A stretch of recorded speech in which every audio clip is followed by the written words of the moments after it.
কাশ্মীরে যে পাহেলগাঁওতে যে সন্ত্রাসবাদী অ্যাটাক হয়েছে, আমাদের তো দায়িত্ব, প্রশ্ন তো হবে সরকারকে, ওখানে জঙ্গি আসলো কি করে? কারণ ওখানে আসা যাইবে না, জায়গা নয় ওখানে আসা। আর ছোট বন্দুক নিয়ে আসেনি।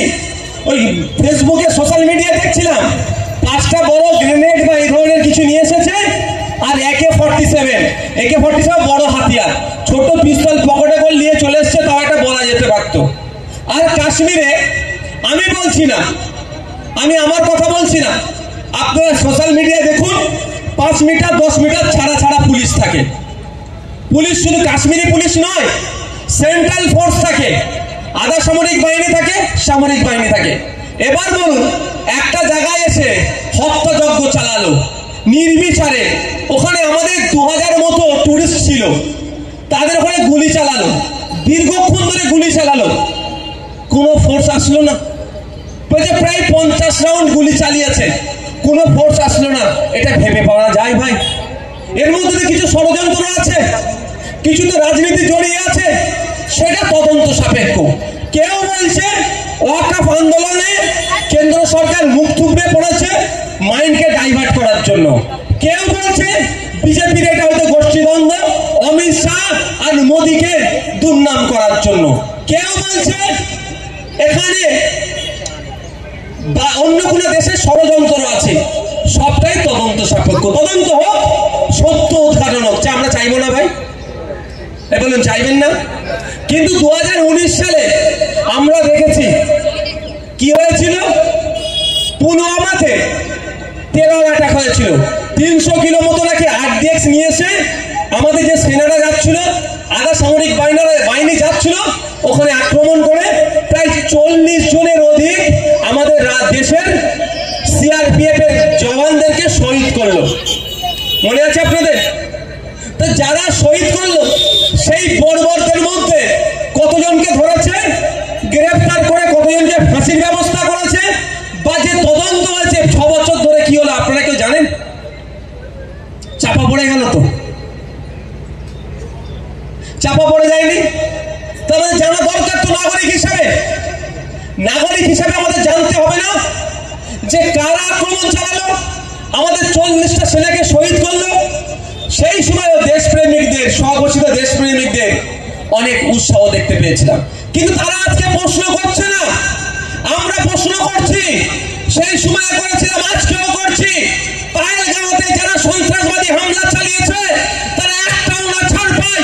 সে পাকিস্তানে ঢুকে থাকুক, আফগানিস্তানে থাকুক, আমেরিকাতে থাকুক, যেখানেই থাকুক, তাদেরকে খুঁজে বার করে নিয়ে এসে তাদের বিচার হোক ফাস্ট ট্র্যাক কোর্টের মাধ্যমে। 6 মাসের মধ্যে বিচার হয়ে তাদের ফাঁসির ব্যবস্থা করুক। ওই যাবজ্জীবনে আমি এদের ক্ষেত্রে বলবো না, কারণ ওই যাবজ্জীবন আমার দেশে থাকবে, আমাদের দেশে থাকবে, জেলে থাকবে, ডাল ভাত যাই খাও না কেন, আমাদের ট্যাক্সের টাকাও ধ্বংস করবে। ওকে 6 মাসের মধ্যে যে ফাঁসির ব্যবস্থা হোক, এই ডিমান্ড আমরা করছি।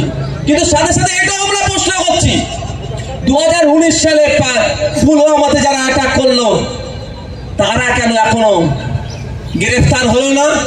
বা কারা করেছিল, যারা ছিল, বা যে গোষ্ঠী ছিল, এখনো তদন্ত কেন শেষ হলো না? বা তদন্তের অগ্রগতি কত দূর, সেটাও আমাদেরকে জানতে ইচ্ছা করছে। এই প্রশ্ন যখন আপনি করবেন, এই প্রশ্ন যাতে না আপনি করেন, সেই জন্যই আপনার আমার মাইন্ডে কি ঢুকিয়ে দেওয়া হলো, বলছে হিন্দু মুসলমানের মধ্যে লড়াই। আসলো টেররিস্ট, যেটা শুনছি নাকি পাকিস্তান থেকে এসেছিল।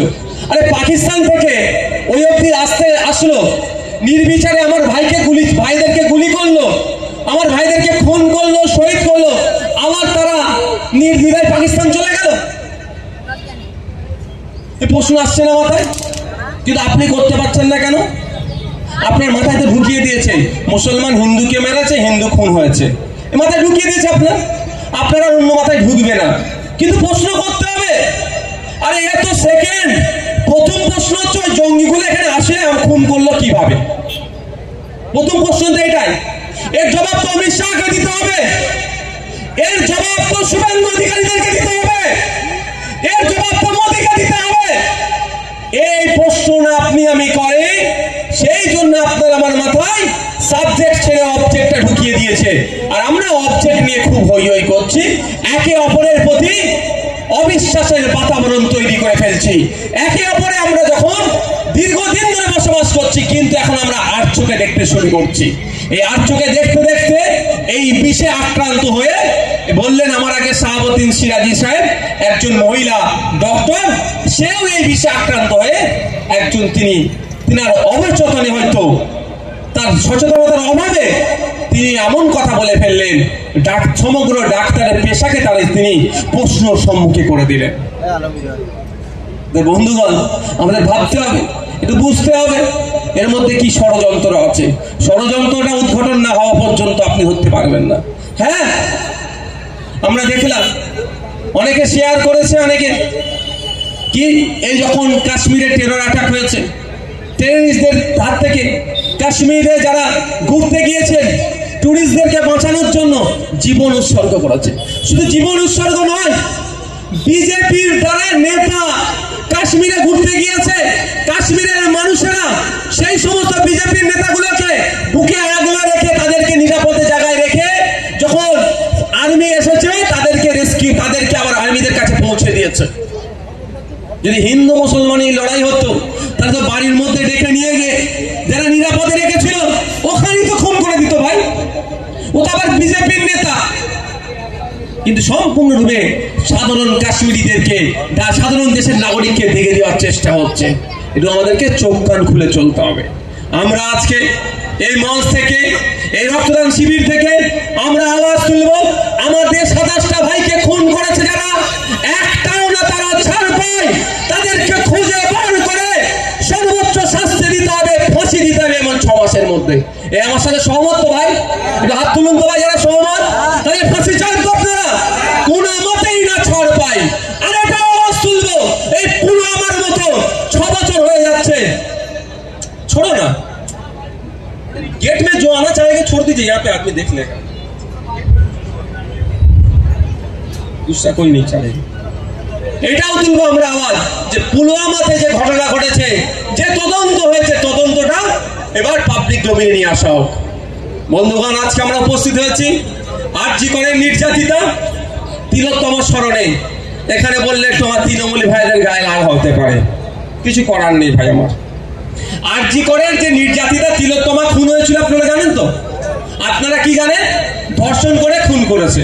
আর আমি আপনাদের বলছি, ক্যামেরা হচ্ছে এখানে, ক্যাঙ্গোটা পুলিশের লোকেরও ক্যামেরা করছে। আমি ভুল বললে মমতা ব্যানার্জির কাছে চলে যাবে।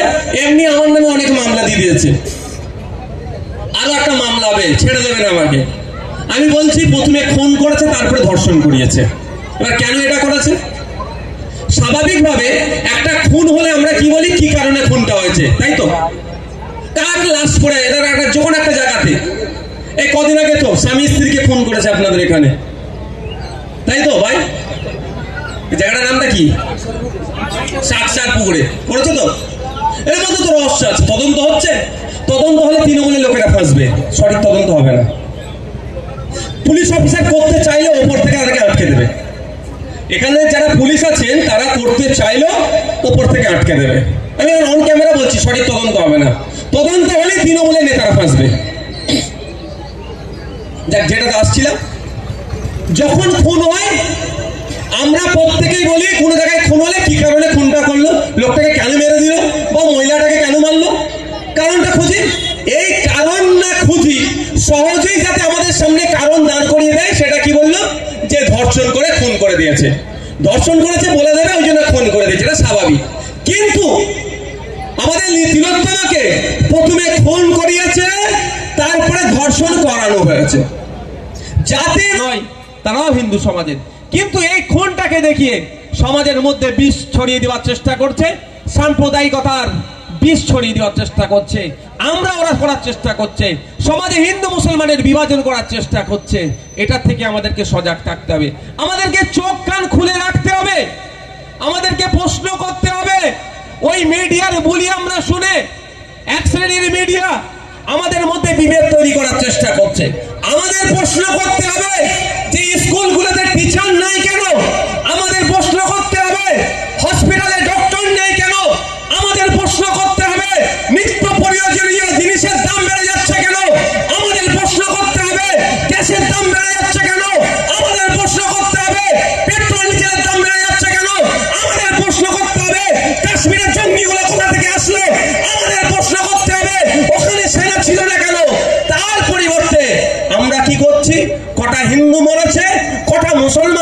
সেইটা গুনছি আমরা। আমাদের দুর্ভাগ্য এটা। আমাদের প্রশ্ন করা দরকার ছিল, লেবার কমপ্লেক্সে যারা কাজ করে তাদেরকে শ্রম কোডের আন্ডারে আনা হচ্ছে না কেন? আমাদের প্রশ্ন করতে হবে, লেবার কমপ্লেক্সে যারা কাজ করছে তাদেরকে লেবারের যে সমস্ত গাইডলাইন আছে সেটা মেনটেন করানো হচ্ছে না কেন? আমাদের প্রশ্ন করা দরকার। কদিন আগে আপনারা দেখেছিলেন আমাদের এই লেবার কমপ্লেক্সে ম্যান হলে নেমে কাজ করছিল, দেখেননি ভাই? 3 জন মারা গিয়েছিল, আপনারা জানেন কি? 3 জন মারা গিয়েছিল। তো তারা কেন মারা গিয়েছিল? ম্যান হলে ঢুকে কাজ করছে। 2013 বা 2016-তে সুপ্রিম কোর্টের অর্ডার আছে, ম্যান হলে নেমে মানুষকে কাজ করানো যাবে না। যদি খুবই প্রয়োজন হয়, আপনাদের জানিয়ে রাখি, এই অর্ডারটা আছে, তাকে উপেক্ষা করে নেমেছিল। আর আপনি আমি হিন্দু মুসলমান করছি, 3 জন মারা গিয়েছিল। তাদের ধর্মীয় পরিচয় কি জানেন? 2টো মুসলিম, 1জন হিন্দু। এটাও তো হতে পারে, এটাও তো হতে পারে যে আমার হিন্দু ভাইটা আটকে গিয়েছিল, মুসলিম ভাই দুটো ঢুকে বার করতে গিয়েছিল, বা একটা মুসলিম ভাই ভেতরে ঢুকে আটকে গিয়েছিল, 2জন, 1জন হিন্দু 1জন মুসলমান ঢুকে বার করতে গিয়েছিল। এটাই তো হচ্ছে। হিন্দু মুসলমান কি তারা দেখেছে? তারা কি দেখেছে? আমি শ্রমিক, আমার শ্রমিক ভাই আটকে গিয়েছে, বার করতে হবে। হিন্দু মুসলমান নির্বিশেষে অন্যের জন্য জান দিয়ে দিল, তাই তো? কেন ওর ভেতরে ঢুকলো? ওইরকম ভাবে ঢোকা তো উচিত নয়। আইন বইয়ের ভেতরে ঢুকলো, এটা নিয়ে কি আমরা প্রশ্ন করেছি? আমাদের এই প্রশ্ন করার সময় দেয়নি। আমাদের মাথার মধ্যে হিন্দু মুসলমান ঢুকিয়ে দিয়েছে, আমাদের মাথার মধ্যে ধর্মীয় বিভাজন ঢুকিয়ে দিয়েছে। আমাদের প্রশ্ন করা দরকার ছিল পশ্চিমবাংলার লেবার মিনিস্টারকে, যে যেখানে সুপ্রিম কোর্ট বলে দিয়েছে ম্যান হোলের মধ্যে এই ধরনের মানুষকে ঢুকানো যাবে না, কেন ঢুকলো? আর যদি ঢুকতে হয় ফুললি তাকে সেফটি করে তার ইকুইপমেন্ট লাগিয়ে গ্যাস ট্যাস লাগিয়ে ঢুকাতে হবে। তাছাড়া ঢুকলো কেন? যারা ঢুকিয়েছে যে কোম্পানি, তাদের বিরুদ্ধে কি ব্যবস্থা নিচ্ছে, এটা কি আমরা প্রশ্ন করেছি? আমাদেরকে প্রশ্ন করার সুযোগ দিচ্ছে না মিডিয়ার মাধ্যমে। আর কিছু রাজনৈতিক নেতারা এমন ভাবে আমাদের মাথা খেয়ে রেখেছে যে আমরা আসল মুদ্দাতে, আসল বিষয় না প্রশ্ন করে সাবজেক্ট ছেড়ে অবজেক্টে চলে যাচ্ছি। ভাই কাশ্মীরে আজকে আপনারা দেখেন, কাশ্মীরের পেহেলগাঁওতে যেভাবে বর্বরচিত সন্ত্রাসবাদী হামলা হয়েছে তার প্রতিবাদে, এবং সাথে সাথে যারা হামলায় শহীদ হয়েছে তাদের স্মৃতিতে আমরা আজকে রক্তদান শিবির করছি। কিন্তু প্রশ্ন আপনাকে আমাকে করতে হবে, প্রশ্নটা হওয়া দরকার ছিল দেশের প্রধানমন্ত্রীকে, প্রশ্নটা করার দরকার ছিল মোদিজিকে, প্রশ্নটা করার দরকার ছিল অমিত শাহজিকে, প্রশ্নটা করার দরকার ছিল ডিফেন্স মিনিস্টার রাজনাথ সিং সাহেবকে। কিন্তু দুর্ভাগ্য, আমরা প্রশ্ন করছি আমার পাড়ার চায়ের দোকান আছে যে তাকে, আমরা প্রশ্ন করছি ফলের দোকানদারের সামনে গিয়ে, আমরা প্রশ্ন করছি রং মিস্ত্রিকে গিয়ে। কেন জঙ্গি আক্রমণ হলো? বুঝতে পারছেন? ওই রং মিস্ত্রি বলতে পারবে কেন জঙ্গি আক্রমণ হলো? ওই যিনি ভ্যান চালায় তিনি বলতে পারবে? যার ফলের দোকান আছে, দেখতে পেলেন না হরিয়ানাতে ফলের দোকান ভেঙে দিচ্ছে, তাকে প্রশ্ন করছি। এটা আমাদের মাথায় ঢুকিয়ে দেওয়া হচ্ছে।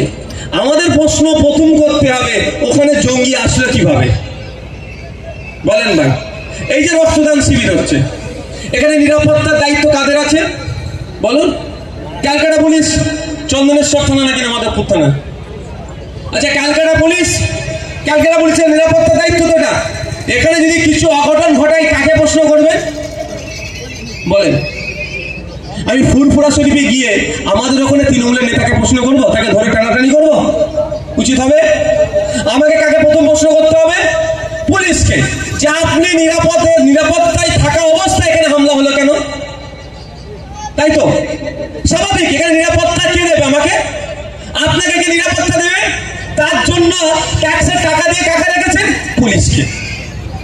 তো একইভাবে এখানে হামলা যদি হয়, আমি যে দেগঙ্গাতে তৃণমূল যিনি করেন তাকে ধরে টানাটানি করলে উচিত হবে কি আমার? হবে কি?